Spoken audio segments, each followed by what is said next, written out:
నా ప్రాబ్లం ఏమిటంటే ప్రేమగా ఉంటా. నేను ప్రేమగా ఉంటా అందరితో పాటు. అయితే అప్పుడప్పుడు మా పక్కింటి ఆయనతోటి, కిందుండే ఆయనతోటి,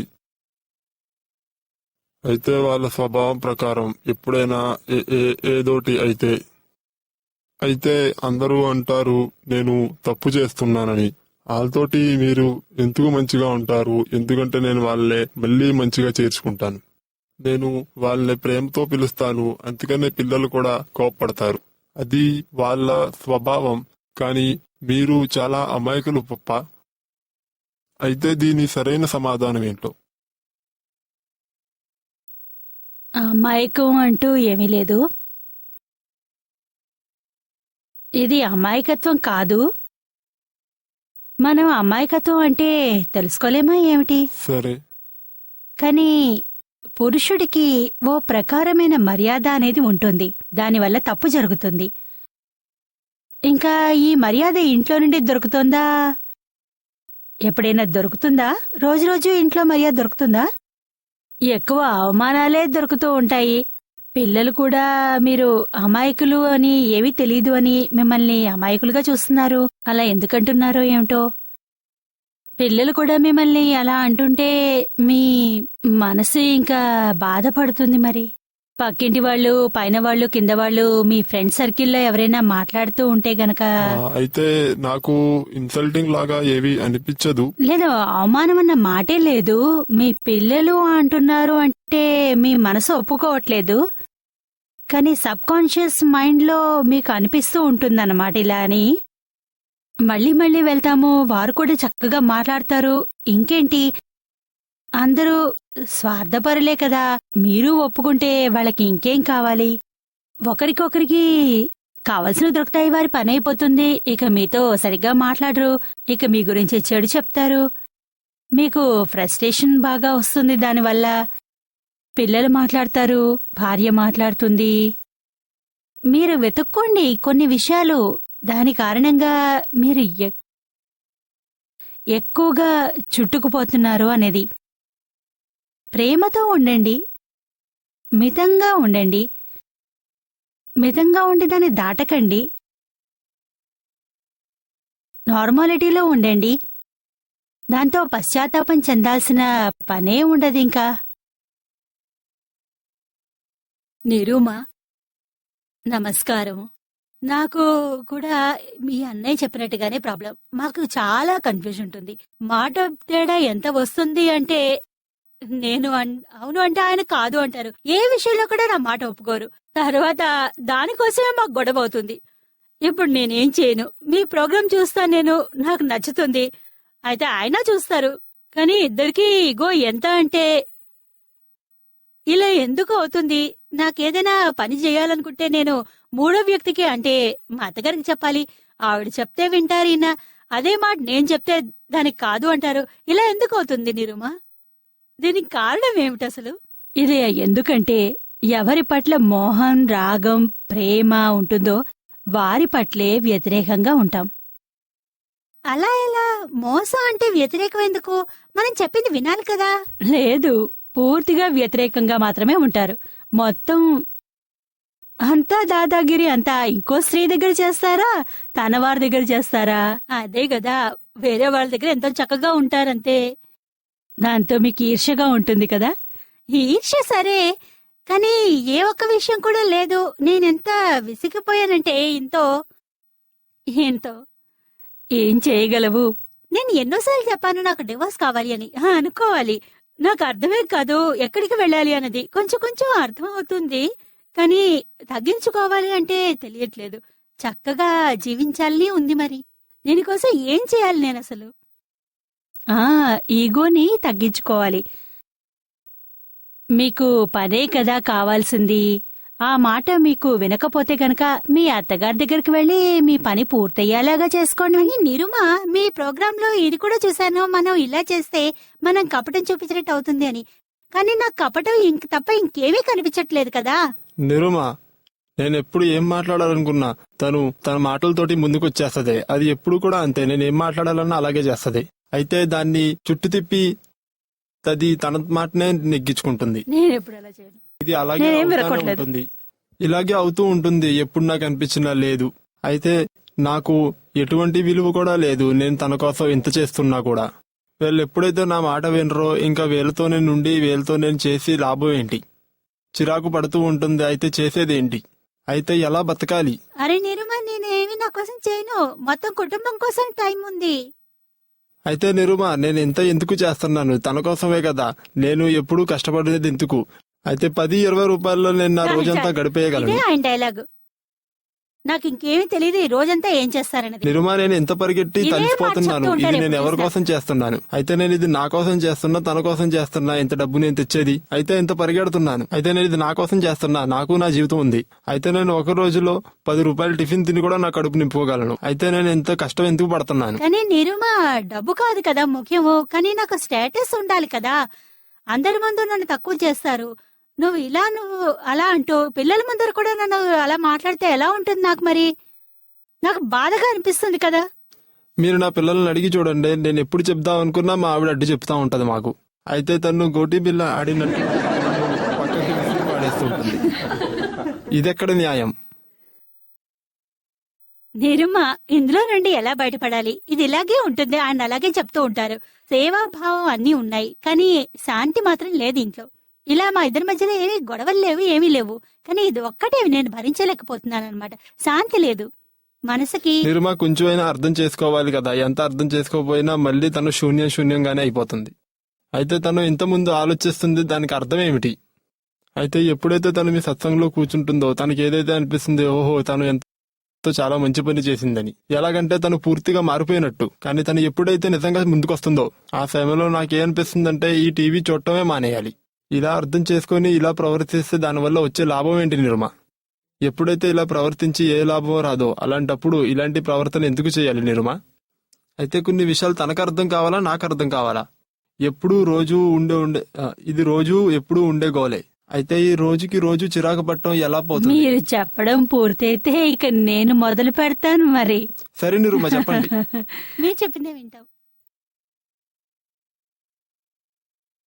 ఏమిటంటే మీరు అర్థం చేసుకోవాలి, అందరూ భర్తలు కూడా వారి భార్య పట్ల ఇలాగే ఉంటారు. నా భర్త అందరితో బావుంటాడు, ఎవరినైనా అడగండి, ప్రతి ఒక్కరిని అడగండి, ఇక్కడున్న వాళ్ళందరినీ అడగండి. ఎవరెవరికి ఇలాంటి ప్రశ్న అడగాలనుకుంటున్నారో చూడండి. చేతులు మీరందరూ పైకెత్తండి. నాకు బాగా తెలుస్తుంది. చేతులు పైకెత్తి చూపండి. నాకు బాగా తెలుస్తుంది ఎవరెవరు అన్నది. ప్రతి ఒక్కళ్ళు, మెజారిటీ అందరూ ఇదే అంటున్నారు. ఇప్పుడు మీరే విధవే గాని ఇది వరకు అయింది కదా, చెయ్యి పైకెత్తండి, పర్వాలేదు.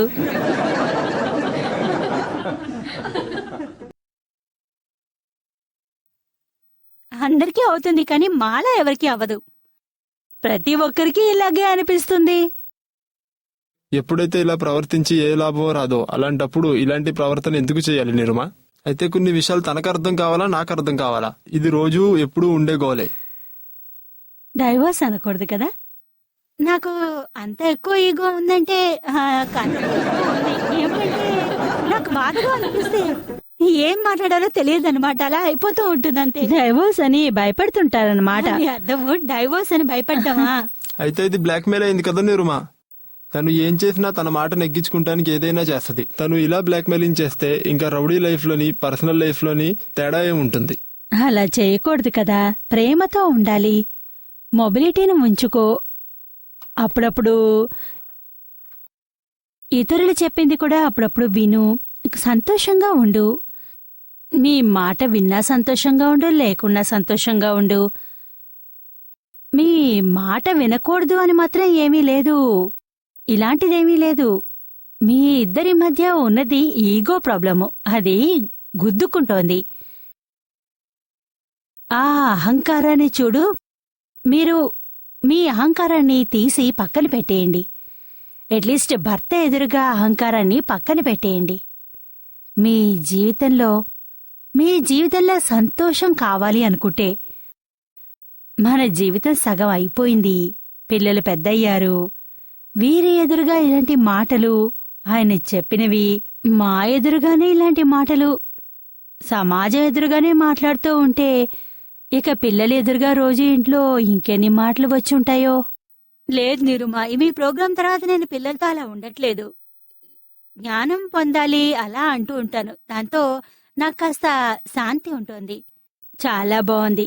మీరు ఈగోని తగ్గించుకోవాలని మీరే నిర్ణయించుకోవాలి. మీరు మీ అహంకారాన్ని తగ్గించుకుంటే ఇంత ఇంత అహంకారం దేనికోసం? అసలు ఏం చేయాలి? నిరుమా, ఈ దీపావళిలో ఎలాగా బాంబులు పేలుతా ఉంటాయి, అలాగే టపాసులే పేలుతా ఉంటాయి. నాకేమనిపిస్తుందంటే నేను ఎవరికోసమైనా ఏదైనా పని చేస్తే, ఎవరైనా వచ్చారు లేకపోతే ఎవరికోసమైనా మంచి పని చేశాను, నాకేమనిపిస్తుందంటే వాడి సాయం చేయాలి. అయితే నేను తట్టుకోలేను, ఎందుకంటే వాళ్ళు నాకంటే ముందుకెళ్ళిపోతారని భయం. నాకున్న పరువు కింద పడిపోద్ది. అయితే తను సమాజంలో కూడా మంచి చూపించుకోవాలని చూస్తుంది. అయితే నిరుమా, ఇది కరెక్ట్ కాదు కదా. ఆయనకి చేసినవన్నీ సరిగ్గానే ఉంటాయి.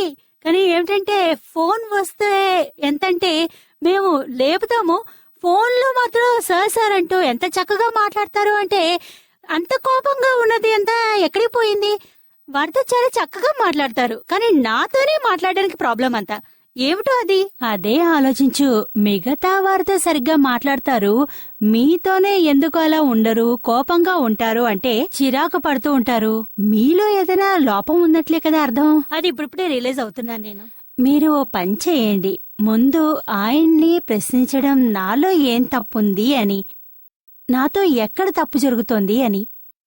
ఆయన ఏం చేసినా ఇంకోళ్ళకి మంచే చేస్తారు కదా. మీరు ఆయన అప్రిషియేట్ చేయండి, ఆయన్ని సంతోషంగా అంగీకరించండి, సంతోషపడండి. ఆయన గుణం ఎలాంటిది అని. అదాయన గుణం ఇతరుల కోసం చేయడం అనేది నోబిలిటీ. మీరు కూడా దాన్ని గమనించండి, జెలస్ కాకండి.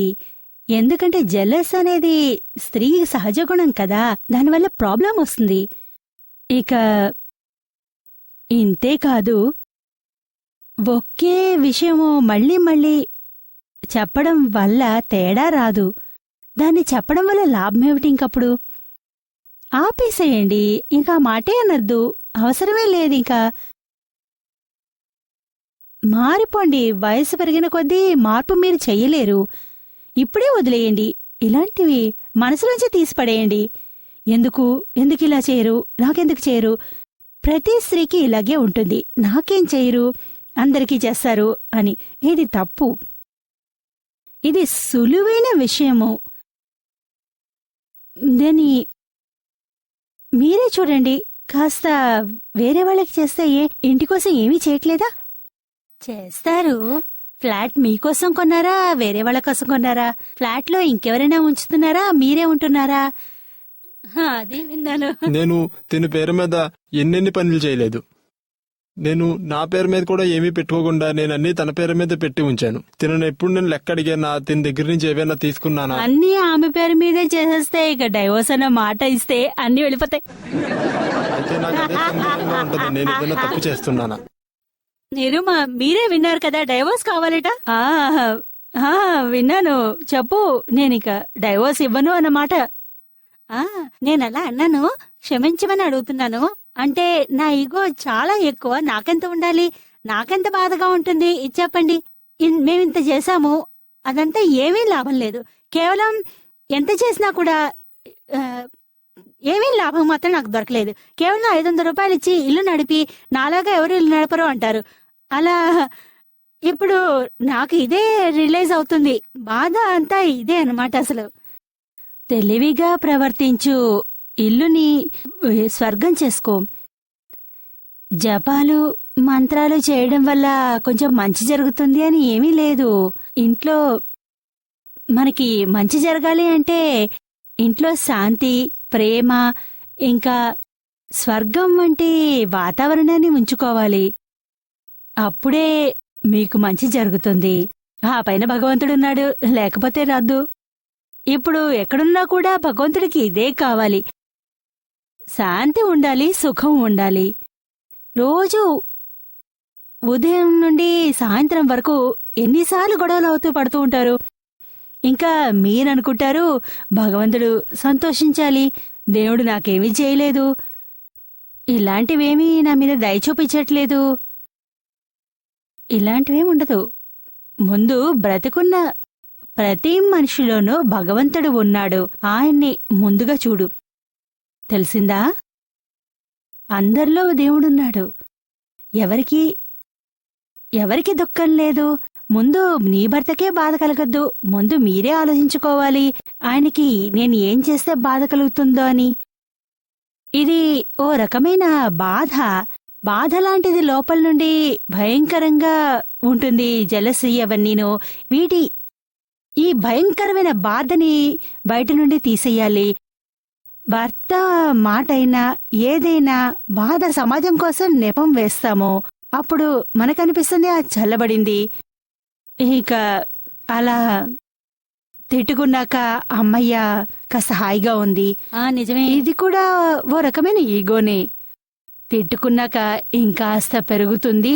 దీనివల్ల ఏమీ చల్లబడదు, ఇంకా ఎక్కువగా పెరుగుతుంది, బాధ కలుగుతుంది. ఇది మన స్వభావము. ఈ విషయాల్ని అన్నీ స్టడీ చేయండి. ఇంటెలిజెంట్, అన్నీ తెలుసు మీకు, అర్థం చేసుకోగలరు. ముందు మీలో తప్పెక్కడుందో అనేది చూసుకోండి. మీ భర్తతో తప్పుగా ప్రవర్తిస్తున్నది స్టడీ చేయండి. మీకప్పుడు కనిపిస్తుంది భర్త తప్పు చేస్తున్నాడా అన్నది. నేనేం తప్పు చేశాను అని. ఇప్పుడు అలా అనుకోవట్లేదు. నా వల్ల చాలా తప్పులున్నాయని అనిపిస్తోంది నాకు. ఎప్పుడు అలా అనిపించినా, ఇంట్లో ఏమైనా గొడవలు లేక మీకేమైనా వెంటనే కనిపించాలి అని అనిపించినా వారిని క్షమించమని అడగండి. ఆయన దగ్గరికి వెళ్ళండి, సారీ అనండి ప్రేమతో. అవును గాని ఈగో హర్ట్ అవుతుంది. ఈగో దీన్ని ఒప్పుకోవడానికి సిద్ధంగా ఉండదు.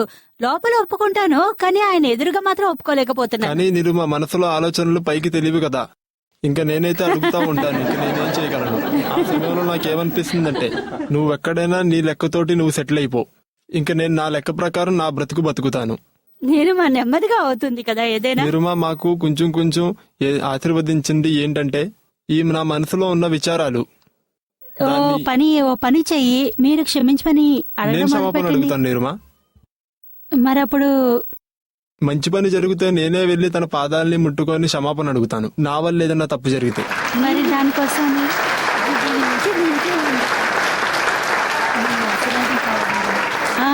ఆశీర్వాదం ఉంది. శాంతి సుఖం కావాలంతే. తిండి నీరు అందరికీ దొరుకుతుంది, కానీ శాంతి కావాలి. నా ఆశీర్వాదం ఎప్పుడూ మీకుంది. మనస్ఫూర్తిగా ఆశీర్వాదం ఉంది. ఇంకా నాకు కావాల్సింది కూడా ఇదే, అందరి జీవితంలో సుఖం ఉండాలి అని.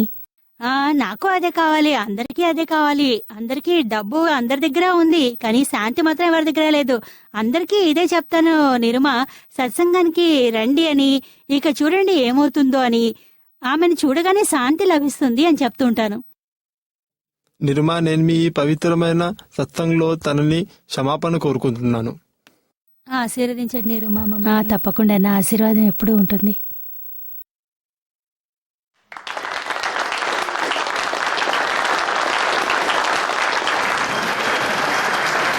చాలా బాగుంది. క్షమా విరస్య భూషణం అంటారు కదా. ఒకరిని ఒకరు క్షమించమని అడగండి, క్షమించండి.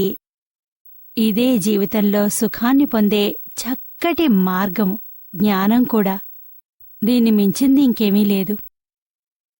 నిరుమ, నేను ఈ సంసారాలు బరువు బాధ్యతలతో బయటికి రావాలనుకుంటున్నాను.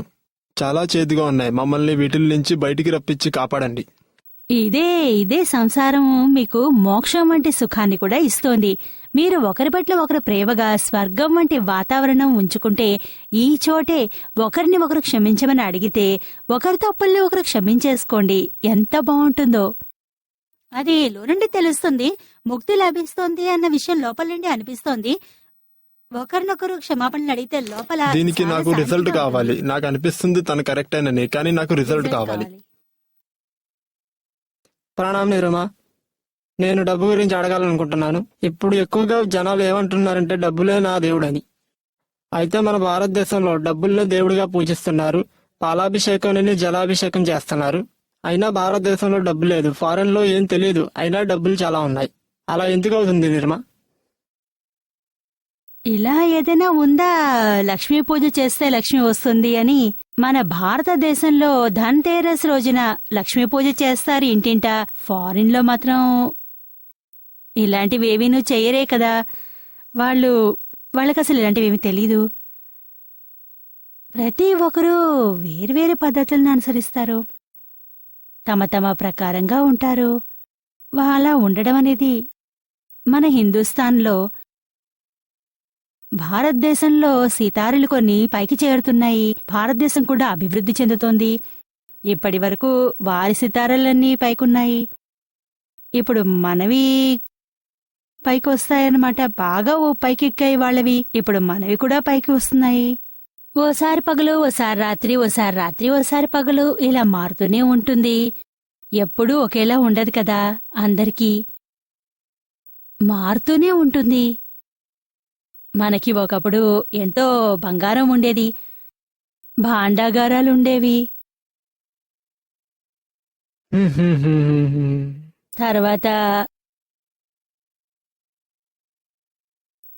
బయటివారొచ్చారు, మొఘళ్ళు.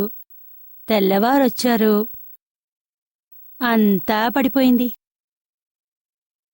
ఇప్పుడు మళ్ళీ వచ్చారు, వస్తారు, ఇంకా వస్తూనే ఉన్నారు.